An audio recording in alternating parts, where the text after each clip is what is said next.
Hello, स्वागत है आप सभी का बीपीएससी के प्रैक्टिस सेट 20 में। और ये प्रैक्टिस सेट एडुटेरिया वस्तुनिष्ठ समान अध्ययन 7500 वाले बुक से लेके किया जा रहा है। 19 प्रैक्टिस सेट ऑलरेडी कर चुका हूँ, ये 20वां है। और हर एक प्रैक्टिस सेट में 50 क्वेश्चंस होते हैं जीके जीएस के, और ये सारे क्वेश्चंस हर एक एग्ज़ाम के लिए इंपॉर्टेंट है, जिस एग्ज़ाम में भी जीके और जीएस का क्वेश्चन पूछा जा रहा है। चलिए शुरू करते हैं। पहला क्वेश्चन, निम्नलिखित में से कौन सा विकल्प सही सुमेलित नहीं है। 4 ऑप्शंस दिए गए हैं, एक तरफ दिया गया है स्थल, दूसरी तरफ खोजकर्ता। इसमें कौन सा सही सुमेलित नहीं है? तो पहला है भीमबेटका की गुफाएं, जिसकी खोज करता है विष्णु श्रीधर वाकनकर, ये सही है। पंचमढ़ी के शैल चित्र, इसके खोजकर्ता डीएच गार्डन। तीसरा है वहरूद के स्तूप, इसके खोजकर्ता है अलेक्जेंडर कनिंघम। और चौथा है रूपनाथ का अभिलेख, जो कि दिया गया है, इसका खोजकर्ता टिपेन थेलर, जो कि गलत है। इसका खोजकर्ता होगा VA स्मिथ। बाकी ऊपर का तीनों सही था। अगला है निम्नलिखित में कौन सा गुप्तकालीन मंदिर मध्य प्रदेश में स्थित नहीं है। तो जो नहीं है उसको रहने देते हैं, जो है पहले उसको पढ़ते हैं। नचना कुठार मंदिर, ये है। तिगुआ का विष्णु मंदिर, ये भी है। भूमरा का शिव मंदिर, ये भी है। और जो चौथा ऑप्शन दिया गया है दशावतार मंदिर, ये मध्य प्रदेश में नहीं बल्कि उत्तर प्रदेश के देवगढ़ में है। हड़प्पा संस्कृति के संदर्भ में निम्नलिखित में से कौन सा कथन असत्य है। तो इसमें जो सत्य है वो वाला पढ़ते हैं। इस काल के लोग चावल का उत्पादन करते थे। इस काल में शिल्प कला की उन्नत थी, जिससे ये मृदभांड को चिकने और चमकीले बनाते थे। इस काल में मध्य एशिया से व्यापार करने के लिए उत्तरी अफगानिस्तान में बस्ती की स्थापना की गई थी। ये तीनों सही था। मध्यकालीन भारत में मनसबदारी प्रथा खास तौर पर किस लिए शुरू की गई थी। तो ये की गई थी सैन्य व्यवस्था को प्रभावी बनाने हेतु। मिन्हाजुद्दीन सिराज ने तबकात नासरी नामक पुस्तक किस सुल्तान को समर्पित की थी। तो ये की थी नसीरुद्दीन मोहम्मद को, नसीरुद्दीन महमूद को। उज्बेकों का विद्रोह किस मुगल बादशाह के काल में हुआ था। ये हुआ था अकबर के मुगल काल में। अगला है ईरानी यात्री मोहम्मद सादिक किस मुस्लिम शासक के समय में बिहार आया था। तो ये आया था जहांगीर के शासनकाल में। निम्नलिखित में से कौन सी घटना का संबंध शोर कमेटी से है। तो ये है कमागा टमारू, कामागाटा मारू। अगला क्वेश्चन है निम्नलिखित में से कौन मुस्लिम लीग के संस्थापक थे। तो ये थे ख्वाजा सलीम उल्लाह खान, ख्वाजा सलीम उल्लाह खान। मुस्लिम लीग द्वारा पाकिस्तान का प्रस्ताव कब पारित किया गया था। तो ये किया गया था मार्च 1940 ईस्वी में। 11वां क्वेश्चन है मैंने सरकारी आदेश की अवहेलना इसलिए नहीं की थी कि मुझे कानून से नफरत है, बल्कि इसलिए की थी कि मेरी अंतरात्मा की आवाज़ है। उक्त कथन किससे संबंधित है। तो ये कथन है महात्मा गांधी का। संविधान के निम्नलिखित अनुच्छेदों पर ध्यान दीजिए। इसमें 4 अनुच्छेद दिया गया है, इसमें बताना कि कौन सा सही सुमेलित है। तो इसमें पहला अनुच्छेद है अनुच्छेद 72, जिसमें कि राष्ट्रपति की क्षमा शक्ति के बारे में बताया गया है। तो ये ऑप्शन सही है। दूसरा है अनुच्छेद 143, जिसमें कि सुप्रीम कोर्ट के सलाहकार का क्षेत्राधिकार के बारे में बताया गया है। ये भी सही है। तीसरा ऑप्शन है अनुच्छेद 360, इसमें वित्तीय आपातकाल से संबंधित प्रावधान के बारे में बताया गया है। ये भी सही है। और चौथा ऑप्शन जो है अनुच्छेद 148 से 151 के बीच, ये ऑप्शन गलत है। अगला है निम्नलिखित को सुमेलित कीजिए। इसमें कुछ आयोग है, वो कौन कौन से अनुच्छेद से संबंधित है वो बताना है। पहला है चुनाव आयोग। तो यह है चुनाव आयोग अनुच्छेद 324। वित्त आयोग का संबंध है अनुच्छेद 280 से। राष्ट्रीय अनुसूचित जाति आयोग का संबंध है अनुच्छेद 338 से। और नियंत्रक एवं महालेखा परीक्षक, ये है अनुच्छेद 148 में। अगला क्वेश्चन है भारत के सर्वोच्च न्यायालय द्वारा जारी दिशा निर्देशों के आलोक में निम्नलिखित में से किस मुद्दे पर न्यायालय द्वारा जनहित याचिका पर विचारण नहीं किया जा सकता है। तो ये है समय से पहले रिहाई के लिए जेल से याचिका। अगला क्वेश्चन है निम्नलिखित में से किस संवैधानिक संशोधन अधिनियम में संविधान का हिंदी अनुवाद प्रकाशित करने का प्रावधान किया गया था। तो ये किया गया था 58 संशोधन में, 58वां संशोधन में। भारतीय दंड संहिता 1860 के अंतर्गत वर्तमान में कितने प्रकार के दंड विद्यमान है। तो यह है 5 प्रकार के दंड। लोक अदालत के संबंध में निम्नलिखित में से कौन सा कथन गलत है? तो लोक अदालत सभी दीवानी और आपराधिक मामलों से निपट सकती है, तो ये गलत है। बाकी जो सही है वो भी देखते हैं। लोक अदालत में किसी न्यायालय शुल्क की आवश्यकता नहीं होती। लोक अदालत का अधिनिर्णय एक मान्य डिक्री है। लोक अदालत के फैसले के खिलाफ अपील की अनुमति नहीं है। अगला है पूर्व की ओर देखो, लुक ईस्ट पॉलिसी की नीति किसकी सरकार के दौरान ग्रहण की गई थी? तो ये की गई थी नरसिम्हा राव के। चक्रवात से संबंध में कौन सा कथन सत्य है? इसमें 3 ऑप्शन दिया गया है, तो इसमें बताना है कि कौन सा कथन सत्य है। तो इसमें जो 3 ऑप्शन है तीनों के तीनों गलत है। पहला है केंद्र में दाब उच्च होता है, ये गलत है। उत्तरी गोलार्ध में इसकी दिशा घड़ी की सुई के अनुरूप होती है, ये भी गलत है। दक्षिणी गोलार्ध में इसकी दिशा घड़ी की सुई के विपरीत होती है, ये भी गलत है। अगला क्वेश्चन है सिंधु की सबसे बड़ी सहायक नदी कौन सी है? तो यह है चिनाब नदी। निम्नलिखित में कौन वलित पर्वत के उदाहरण नहीं है? तो यह है पारसनाथ। बाकी हिमालय और आल्प्स ये दोनों वलित पर्वत के उदाहरण हैं।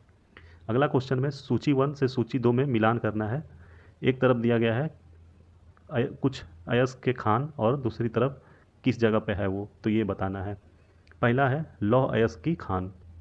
लौह अयस्क की खान जो है यह है गुआ और नौमुंडी में।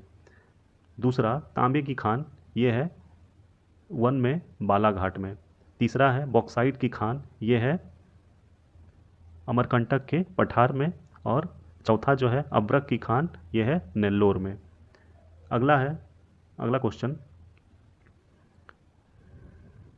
उत्तर भारत में शीत ऋतु में शीतलहर से संबंध में निम्नलिखित कथनों पर विचार कीजिए।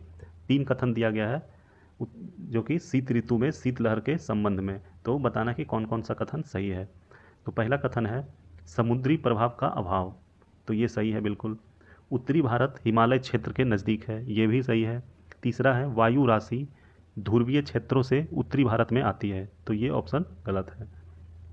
निम्नलिखित में से कौन सी वायुमंडलीय परत जलवायु और मौसम में सभी परिवर्तनों के लिए जानी जाती है? तो यह है क्षोभ मंडल। निम्नलिखित में से किसे मोलेसिस बेसिन भी कहा जाता है? तो ये कहा जाता है मिजोरम को। मिजोरम को क्या कहा जाता है? Molasses basin. भारतीय उर्वरक निगम की स्थापना किस वर्ष हुई थी? ये हुई थी 1961 ईस्वी में। निंद्रा रोग किस जंतु के द्वारा होता है? ये होता है ट्रेपेनोसोमा के द्वारा। ट्रीपेनोसोमा वे जीव जो विभिन्न भोज्य पदार्थों को ठोस या तरल अवस्था में ग्रहण करते हैं, क्या कहलाते हैं? तो ये कहलाते हैं प्राणी संभोजी। वो जीव जो विभिन्न भोजन पदार्थों को ठोस या तरल अवस्था में ग्रहण करते हैं वो क्या कहलाते हैं? वो कहलाते हैं प्राणी संभोजी। पादपों में जिंक की आवश्यकता होती है क्योंकि यह निम्न को सक्रिय करता है। किसको सक्रिय करता है? तो इसका आंसर होगा पर्णहरित। पेशी तंतु में पेशी द्रव्य, जिसको कि साइकोप्लाज्म कहा जाता है, में उपस्थित किस प्रोटीन में ऑक्सीजन को बढ़ाने की क्षमता पाई जाती है? तो ये पाई जाती है मायोग्लोबिन में। अगला है स्वायत्त तंत्रिका तंत्र किस पर नियंत्रण करता है? तो ये करता है प्रतिवर्ती क्रिया पर। किस पे? प्रतिवर्ती क्रिया पे। अगला है द्विगुणित, जिसको कि इंग्लिश में बोला जाता है डाइपोलाइड। भ्रूण व्यापक होते हैं किसमें? तो सभी लैंगिक जनन करने वाले जीव में। ठीक है, द्विगुणित भ्रूण व्यापक होते हैं किसमें? तो सभी लैंगिक जनन करने वाले जीव में। अगला क्वेश्चन है निम्नलिखित में से किसको किसी कोशिका में अचल संपत्ति माना जाता है? तो ये माना जाता है न्यूक्लिक एसिड को। सबसे बड़ा श्वेत रुधिराणु है कौन सा है? तो यह है मोनोसाइट। सबसे बड़ा श्वेत रुधिराणु मोनोसाइट को कहते हैं। युग्म प्रजनन में सफल अर्धसूत्री विभाजन के कारण उत्पन्न हो सकता है, क्या हो सकता है उत्पन्न? तो टर्नर सिंड्रोम और क्लाइनफेल्टर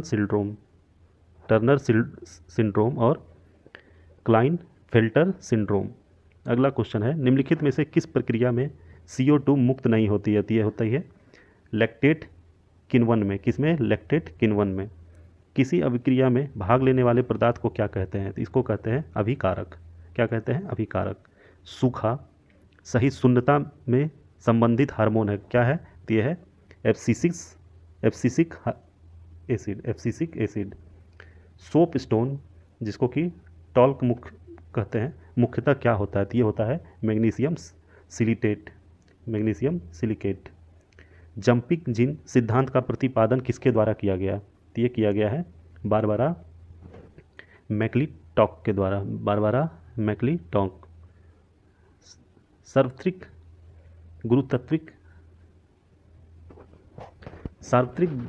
गुरुत्विक स्थिरांक का विमीय सूत्र कौन सा है? मतलब इसका डायमेंशनल फॉर्मूला बताना है।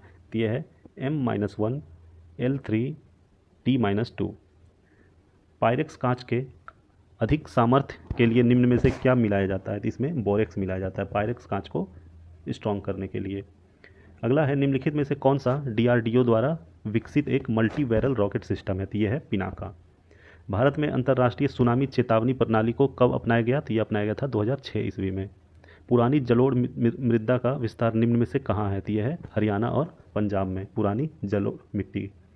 जुड़वा घाटा किसे कहते हैं? तो ये कहते हैं राजकोषीय घाटा एवं चालू खाता घाटा को। आर्थिक समीक्षा रिपोर्ट वित्त मंत्रालय के किस विभाग द्वारा किया जाता है? तो ये किया जाता है आर्थिक कार्य विभाग के द्वारा। राष्ट्रीय बीज नीति 2002 किसकी अनुशंसा पर लगाई गई थी? किसकी अनुशंसा पर लागू की गई थी? तो ये की गई थी MG राव के अनुशंसा पर। अगला है निम्नलिखित में से कौन सा सही सुमेलित नहीं है? इसमें कुछ संगठन के हेडक्वार्टर्स को दिया गया है और वो किस शहर में है, वो सही सुमेलित नहीं है, वो बताना है। तो आर्थिक सहयोग और विकास संगठन जिसको कि OECD कहते हैं, ये पेरिस में है, ये बिल्कुल सही है। व्यापार और विकास पर संयुक्त राष्ट्र सम्मेलन अंकटाड, ये जिनेवा में है, ये भी सही है। अंतर्राष्ट्रीय मुद्रा कोष IMF, ये वाशिंगटन DC में है, ये भी सही है। और विश्व आर्थिक मंच WEF, ये न्यूयॉर्क, ये गलत, ये न्यूयॉर्क में नहीं स्विट्जरलैंड में है। अगला और अंतिम क्वेश्चन है इस सेट का, JUICE जूस मिशन का संबंध है किससे है? तो ये है यूरोपियन अंतरिक्ष एजेंसी से, ESA से। इसी के साथ ये वीडियो यहीं समाप्त होता है। पसंद आया तो लाइक कीजिए, हमारे चैनल को सब्सक्राइब कीजिए और भी ऐसे अच्छे वीडियोस के लिए बने रहिए हमारे चैनल पे। धन्यवाद।